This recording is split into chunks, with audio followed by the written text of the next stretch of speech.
Unahin ko lang itong nangyayari dito sa Senado. Anong tingin po ninyo bilang isang abogado? Ano ang magiging implikasyon ng pagkakaroon po ng dalawang paksyon, itong Gatchalian Block at Cayetano Block? Magulo po at hindi nakakabuti sa ating bansa. Dapat po maging klaro na ang away sa liderato ng Senado. Kasi gaya sa nangyari nung kahapon, hindi alam ng mga witnesses kung sinong grupo ang dapat nilang puntahan. Dahil dalawang nagkiklaim na composing the Blue Ribbon Committee. So napakagulo po ang mga nangyayari ngayon sa Senado. Opo. Sapat ho bang maging rason o batayan ang pagkilala ng Malacanang, ng House of Representatives at ng iba pang mga abogado, mga grupo po ng mga abogado, deans sa mga paaralan doon sa Gatchalian Block bilang kinikilala nga nila bilang Senate President itong si Win Gatchalian sa halip na si Alan Peter Cayetano, attorney? Sa larangan ng politika, nakakaapekto yon, no? Nakaka-impluwensya yon. Pero sa larangan ng batas, ang Korte Suprema lang ang makakapagsabi kung sino yung tama sa dalawa. Gaya sa akin, sa personal kong tingin, yung grupo ni Senate President Alan Cayetano yung dapat manaig. Pero personal ko lang yun na opinion. Sa mga abogado, may kanya-kanya kaming opinion, pero Korte Suprema lang ang makapagsabi kung sino yung tama. Opo. Kasi gaano ho kalakihan na epekto, attorney, yung mga nagkokomento, bakit nila pinapaboran itong si Senator Win Gatchalian bilang acting Senate President nga, yung IBP mismo nagsalita na. Dito, yun yung nagiging rason ng mga nasa bagong majority ngayon dyan sa Senado.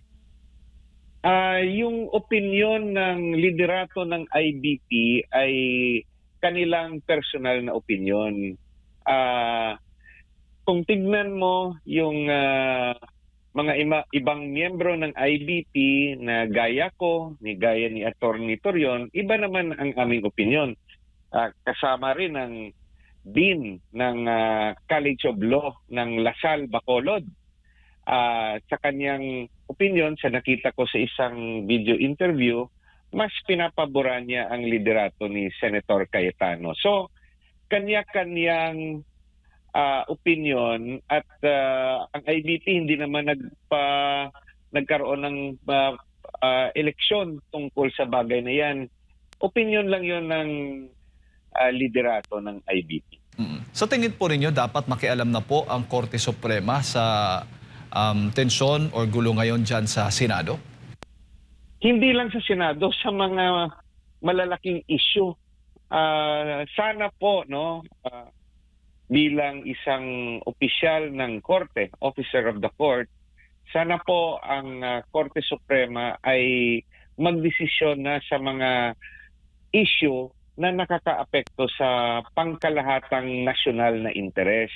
Gaya po yung jurisdiksyon ng ICC, gaya po ang legalidad ng pagpapadala kay former President Duterte sa The Hague, gaya rin po ang hinihinging desisyon ni Senator Bato de la Rosa at yung sa nangyayari ngayon sa Senado. Kailangan po pumasok ang Korte Suprema para magkaroon ng mapayapang solusyon sa mga issue na nakakaapekto sa mga Pilipino. Kasi pag wala pang desisyon ang Korte Suprema, katulad rin sa legalidad ng ginawang investigasyon ng House Committee on Justice ng Kongreso, pag hindi nakailam ang Korte Suprema, mag-aaway-away ang mga Pilipino, magpapagalingan ang mga abogado, may kanya-kanyang opinion ang taong gobyerno at kahit mga vloggers, kanya-kanyang sigawan kung sino yung tama. So, ang makakapagpahupa lang ng tensyon ay kung merong desisyon na mangyayari. Pero sino po ang gagawa po ng move? Unang gagawa ng move, yung faction po ba ng Cayetano Black o itong Gatchalian Black o yung mga pribadong grupo o iba pang mga grupo na gustong tapusin na ang gulo dyan sa Senado, dyan sa Supreme Court, attorney? Kahit sino sa mga paksyon o kahit yung publiko pwedeng questionin ang nangyayari ngayon sa Senado kasi may public interest nga. At nasa Korte Suprema yan kung kukunin nila ang jurisdiction sa issue na ihaharap sa kanila. Because it now concerns the national interest. Imagine mo pag may magsusulong ng partikular na aksyon o nagkaroon ng violence diyan sa Senado, sakalang papasok ang Korte Suprema, tapos na yung ang nangyari. May masaktan na at may gulo na. Kaya lalo na sa mga issue na meron talagang formal na final sa korte, sana po bilisan na ang pag-aral at pagbigay ng desisyon sa mga national issues. Kasi naniniwala ako na pag meron ng desisyon ng Korte Suprema, susunod naman ang mga Pilipino. Opo. Ang PDP Laban ho ba ay may balak na maghain po ng motion o petisyon dyan po sa Supreme Court para po dito sa nangyayaring gulo dyan sa Senado? Sa aking pagkakaalam, wala. No? Wala. Dahil naniniwala ang PDP Laban na yung challenger, yung iba ng let's say nag-challenge ng liderato ni Senator Cayetano, sila yung maghain ng petisyon kasi sila yung nagcha-challenge ng liderato. Wala sanang problema kung 13 yung boto.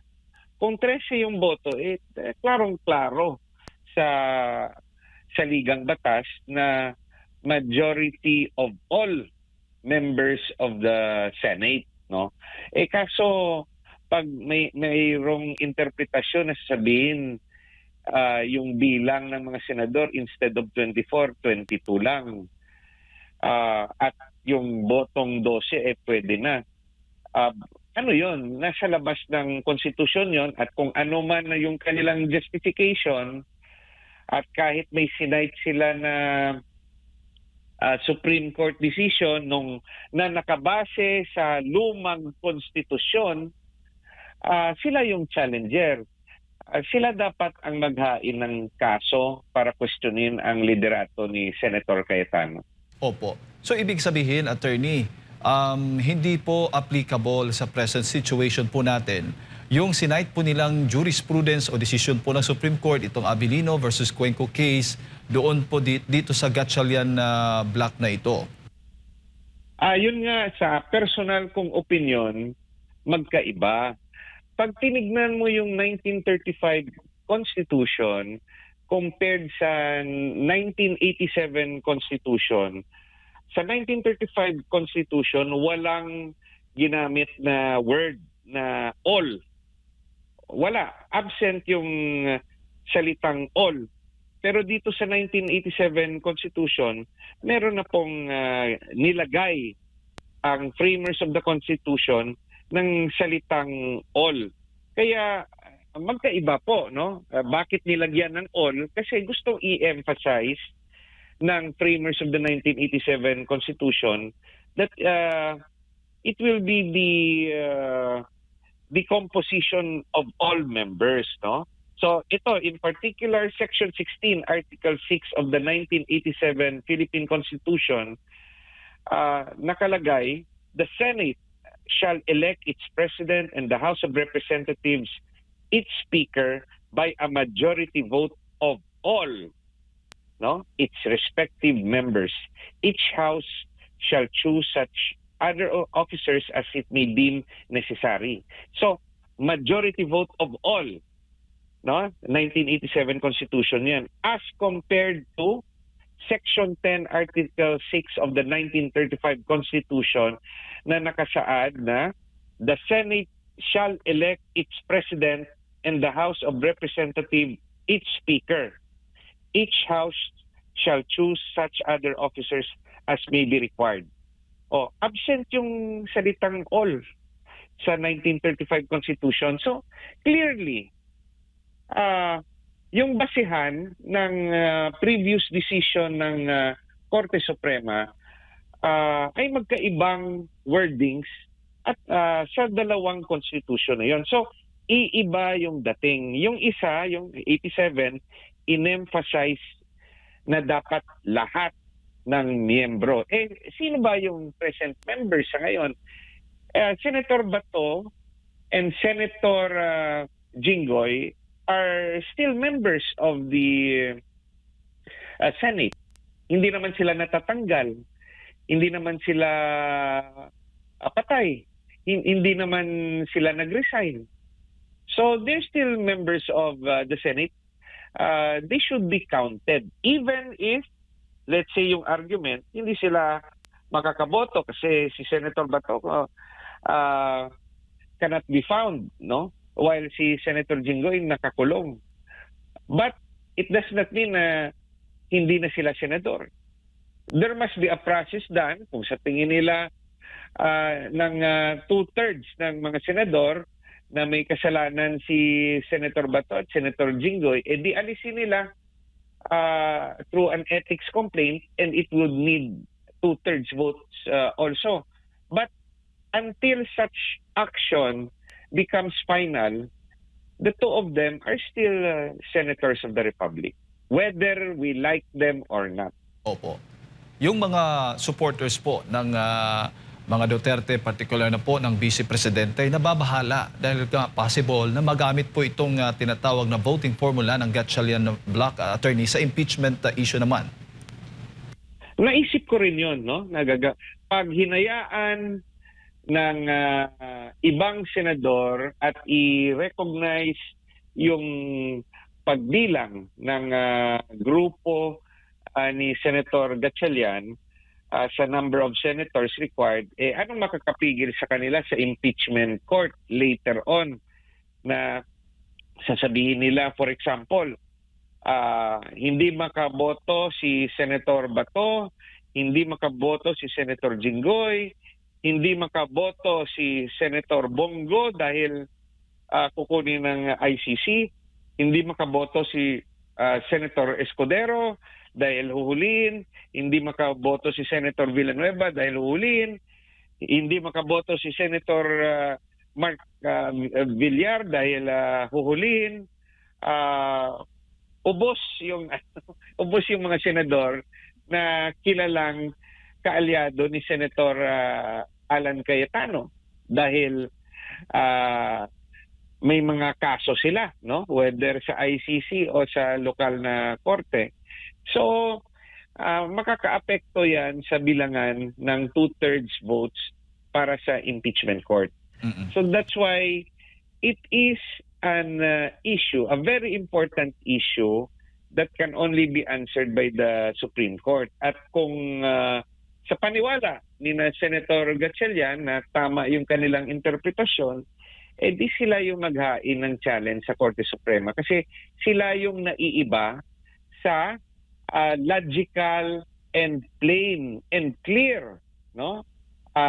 Definition ng what is a majority vote required for the election of a Senate President and the majority votes required for an impeachment na nakasaad sa Constitution. So, sila yung exception to the rule, yung opinion ni na Senator Gatchalian, kaya sila yung dapat maghain ng question sa Korte Suprema. Bukod nga sa banta o baga possibility na mabago po yung voting formula, kasi nga pwede po silang maghain, tama ba attorney, ng isang resolusyon na amyendahan po yung kanilang rules, yung impeachment court rules dyan po sa Senado? Ito yung dapat nating ah, i-analyze. Parang nag-attempt na sila na baguhin yung impeachment rules. At that time, nung sinabi nila yon, were the senators present na 12 already constituted as an impeachment court, or they were acting only as senators under the Senate rules. Magkaiba po ang personalidad ng Senado sa impeachment court. So, you can only change the rules of the impeachment court if you're already an impeachment court. Yan po yung aking paniwala. Kasi magkaiba po ng personalidad yung dala ng mga senador. Bilang senador, they are there to promulgate laws. Bilang miyembro naman ng impeachment court, they are there as judges on whether or not the respondent public official, na impeachable public official, should be impeached or not. So, yan rin yung isang bagay na dapat reviewin natin lahat. Opo, lalo na si Senator Mig Zubiri ay may resolution po na doon po sa issue kung sino po ang dapat maging presiding officer o mamuno nga sa impeachment court. May resolution po siya na hindi ko alam kung na-monitor po ninyo, attorney, na po pwede pong mag-presiding officer doon sa kanyang resolution, yung suggestion niya o yung panukala niya, po pwede maging presiding officer kahit sino mang mga senador na magkakaroon po ng majority vote para po sa pagiging presiding officer, attorney. Anong masasabi po ninyo doon? Ang isang resolution ay remains a resolution and will not become the rule. First, there should be a quorum. Second, we have to understand na yung nagdidesisyon ba Senado or impeachment court, kasi it affects the impeachment proceeding. So, then third is if the majority of the quorum will vote for the changing of the rules. So, at that time, itanong natin, nung naghain ng resolution example, si Senator Zubiri, meron bang quorum o 12 lang sila? Kung 12 lang sila, there still remains a constitutional question na they have not reached the quorum. So lahat ng kanilang sasabihin dyan ay hindi dapat paniwalaan dahil nga yung kalahati ng mga senador ay hindi pumapayag. Yung pangalawa, at the time na ginawa yon, were they deciding as a senator or as impeachment court judges? So, at pangatlo, there should be a majority of those composing the quorum na pumapayag sa kanyang resolution. So, yan yung tatlong katanungan na dapat sagutin ni Senator Zubiri. So, sa unang tanong pa lang, is there a quorum? Nahati na nga yung Senado sa interpretasyon dyan at wala pa namang desisyon ang Korte Suprema sa particular na kaso na yan. Dahil yung Avellino versus Cuenco na kaso, magkaibang sirkumstansya at ibang konstitusyon ang may jurisdiksyon ng panahong yon.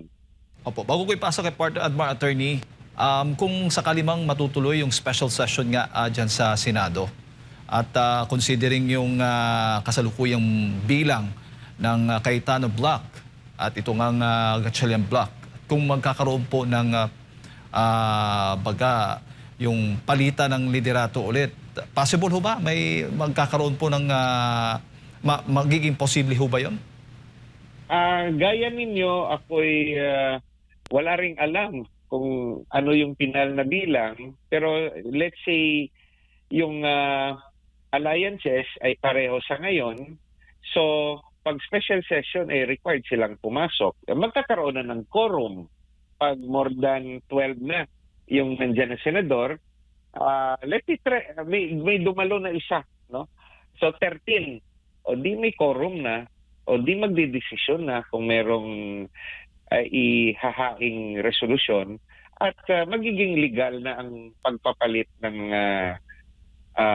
opisyal ng Senado. So until such time, yung dating pagpapalit ay questionable. Pero kung meron ng quorum sa future session, especially hiningi ng presidente ng special session, hindi naman natin dapat pigilan yung nakasaad sa Senate rules at sa saligang batas. Kasi nasa demokrasya tayo, kahit tama o mali, yung mananaig yung nakakarami. Yun nga lang, pwede rin nating sabihin na merong tyranny of the majority. At pwede namang questionin yon kung may mga ginawa sila, yung majority, na labag sa saligang batas, pwede ring pumasok ang Korte Suprema kung merong magque-question ito sa Korte bilang grave abuse of discretion. Meron po, so sumatotal po, hindi po kayo sumasang-ayon sa isang abogado rin po na nagsasabing dapat daw hindi mangialam dito sa sigalot or sa power struggle ngayon sa Senado ang Korte Suprema. Kung titignan natin yung original case na Avellino versus Cuenco, nagsabi rin doon ang Korte Suprema na sa away ng Senado, dapat hindi sila makialam, no? Pero pag ganon yung magiging desisyon ng Korte Suprema, kung sa kaso na kinakaharap natin ngayon, magkakaroon ng political instability. So, pwede naman magbago ng isip ang Korte Suprema sa mga nakaraan nitong desisyon kasi ma-justify ito na bago na yung laman ng konstitusyon. Hindi na magkapareho yung 1935 at yung 1987. At bago rin yung komposisyon ng mga justices. So the justices can always change their mind based on the present composition of the Supreme Court. Walang sitwasyon na exactly magkapareho sa nakaraan. Sa aking personal na opinion, dapat makialam ang Korte Suprema sa bagay na nakakaapekto sa stabilidad ng politika sa ating bansa. Kasi pag hindi sila makialam, patuloy yung away, patuloy yung pagmamagalingan ng mga different factions. And that's not what the country needs. Kasi kasama naman sa trabaho ng Supreme Court na makialam kung sa tingin nila yung isang issue ay merong nakaapektong abuso galing sa mga opisyal ng gobyerno. Opo, kamakailan lang po, meron na pong lumapit no, na isang high school teacher sa Korte Suprema at para sa kanya, nais niya na ideklara na naayon sa konstitusyon o legal ito nga pong pagkakabuo ng paksyon ni Senator Win Gatchalian. Batay po ba sa karanasan po, attorney, dito sa mga ganitong kaso, maaari bang maging mas malawak yung magiging desisyon ng Korte Suprema ukol nga po dito sa mga isyong kinakaharap ngayon, attorney? Or magbabase lang siya doon sa prayer mismo ng petitioner? Magbabase siya sa facts of the case at sa isyong inahaharap sa kanya. May mga tinatawag rin tayong obiter dictum kung saan magbibigay lang siya ng opinion sa mga ibang issue na hindi kasama sa prayer. Pero yung obiter dictum niya, parang magpapahiwatig ng sentimiento ng korte para malaman ng buong bayan anong sentimiento ng Korte Suprema. So, ko rin yan, napansin ko rin yan yung sinabi mong balita na merong teacher na naghain ng petisyon. So, whether we agree or not sa teacher na yan, pagkakataon na yan ng Korte Suprema na mahimasok, no, sa isyung liderato sa Senado, especially on issues of quorum. It is a simple mathematics, but because nagmamagaling ang lahat, ang marami, katulad rin natin, nagmamagaling tayo sa bagay na yan, ang pagbigay lang ng pinal na linaw, whether we agree with the Supreme Court or not, is the Supreme Court. So, ako ay naniniwala na yan lang ang paraan para matapos na kaagad ang isang issue na nagdi-divide sa ating bansa. At uulitin ko, isang issue na nagdi-divide sa bansa natin yung application ng ICC warrant. So just imagine, hinahanap ngayon si Senator Bato, what if magkaroon ng encounter? What if may masamang nangyari kay Senator Bato? What if may masamang nangyari rin sa mga arresting officers? Di ba pwede itong iwasan kung magdesisyon ang Korte Suprema? Yan yung sinasabi kong on national issues na which divides the nation, sana mag-referee na ang ating Supreme Court. Opo, dalawang faction po ito at kapwa sila nag-claim na sila po ang legal. So, hindi naman po pwedeng yung dalawa ay legal. Meron talagang illegal. Nakikita nyo naman po ba na halimbawa mapatunayan po na may isa dito na illegal, pwedeng makasuhan? Si Undersecretary Claire Castro, meron siyang sinabi na pwede daw kasuhan ng usurpation daw itong kampo ni Cayetano. Ano po ang maaring kakaharapin ng illegal na grupo po sakali man po, attorney? Sa aking personal na opinion, walang makakapigil sa kahit sino, no, na mag-file ng kaso na criminal o even a corruption case against both groups, no, members of the both groups. But ako'y naniniwala rin na dahil nga merong legal na question, pag ito'y dumating na sa korte, gaya sa Sandigan Bayan o sa RTC at maiakyat sa Korte Suprema, sa aking tingin sa isyong criminal aspect ng kaso or even administrative aspect, sa aking tingin ay maaabsuelto. Bakit? Dahil in good faith naman yung dalawang grupo, no? In good faith. For as long they will not turn violent, no? Na hindi magkasakitan. Kasi kung talagang paniwala ng grupo ni Senator Gatchalian na tama sila, it is their legal stand. It is also the right as senators. Gaya rin ng paniwala ng grupo ni Senator Cayetano na tama rin sila. At yan yung legal stand nila. Yung magiging problema is kung magkaroon ng desisyon ang Korte Suprema na pinal at hindi pa rin makinig ang natalong grupo.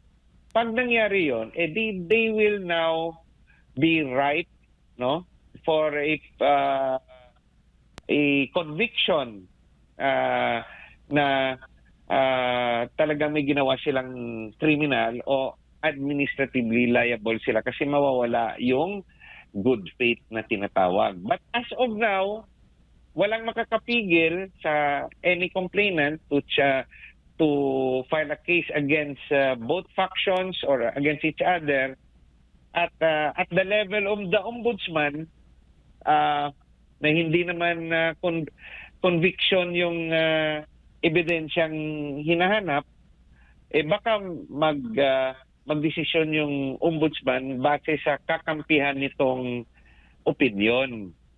Lalo na yung wala pang desisyon ng Korte Suprema at opinion rin ng ombudsman yung kanyang iniisip. But for the purpose of convicting them, I believe na hindi yan uubra sa huli. At Pero, opo.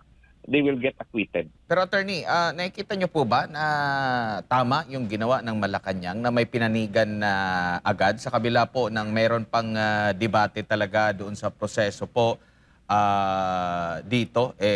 Lagi pa naman nilang sinasabi na wala daw kumbaga may separation na diyan, pero dito sa kanilang pahayag na parang pinapanigan at kinikilala nila itong kay vocal sila na sinasabing kinikilala nila itong kay Gatchalian na paksyon.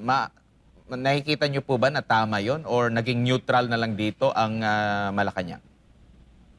Nasa larangan tayo ng politika, siyempre kampihan yan, no? Kahit kung baliktarin man natin ang sitwasyon nung panahon ni former President Duterte, kung merong away rin sa Congress, sa House at sa Senate, ang presidente pwedeng kumampi sa isang faksyon. So, nasa larangan tayo ng politika eh. So, expected yan na may kakampihan sila na kanilang sa tingin natin ay kakampi nila, no? But the thing that will give political stability ay ang ating Korte Suprema. Yun yung ini-emphasize ko. So, understandable if let's say yung nasa Malacanang ay kakampi niya yung Senator Cayetano, expected they will also give that opinion dahil nasa politika tayo. Opo, lagi nilang sinasabi, huli na lang po, lagi nilang sinasabi na dapat daw bilisan, i-priority itong impeachment po laban kay Vice President Sara Duterte. Do you think mas lalong magpapabagal ito dahil kapwa nag-claim na sila po yung lehitimong impeachment court, attorney? Sa tingin ko matatapos rin ito once the special session is held, na mapipilitan lahat ng senador na papasok. So, yung intention na hindi voluntaryong bumitaw yung grupo ni na Senator Cayetano at sinasabi nila na sundin lang ang rules ay dahil gusto lang nila na magkaroon ng umpisa yung Blue Ribbon Committee meeting, no? Na mailabas yung matagal ng inaantay ng mga testimonya ng witnesses kasama na yung 18 soldiers, no, na bodyguards ni Saldico. So, nangyari na yun, whether or not maitutuloy ang investigasyon under sa liderato ni Senator Cayetano or itutuloy rin ng yung Blue Ribbon Committee sa liderato ni Senator Gatchalian, malalaman natin sa mga darating na araw. Pero sa tingin ko hindi na ito magtatagal. There will be a forum and there will be a votation unless magkaroon ng mga lipatan, no, ng grupo. For now, it is what it is, but hindi forever na mag-a-absent yung dalawang paksyon pag may meeting yung isa. Especially may special session na hiningi yung presidente. Alright. Attorney, siguro yung huling mensahe para sa lahat ng ating mga kababayan na nanonood po at nakikinig sa mga oras na ito. Lahat po nangyayari ngayon sa ating bansa ay nagpapakita na yung demokrasya ay nagpa-function, but at the same time, very unstable tayo ngayon, lalo na pag patas, no, ang bilangan ng magkabilang panig. At yan po ay nakita natin sa Senado. At nakakatakot rin na pag may pinapanigan ang ating gobyerno ay may kinakaharap na mga kaso. So yung aking unsolicited advice sa lahat, maging maingat sa pahayag para hindi magkakaso ng libelo, cyber libel, at maging maingat rin sa sinasabi ring pagbabago na hindi para hindi rin kayo makasuhan ng inciting to sedition, no? Ang demokrasya natin ay natatapos tuwing may eleksyon. Kung may kinakampihan man tayong mga personalidad na gusto nating maging presidente, magpalakas tayo at darating rin yung araw na yung boses natin ay maririnig. Whether we agree or not, majority wins. Huwag lang magdayaan sa eleksyon. Then, tahimik tayong lahat. Sana po sa darating na 2028, yung hinahanap natin na pagbabago at kaunlaran ay mangyayari at sana po walang daya ang eleksyon. Mabuhay po ang Pilipinas.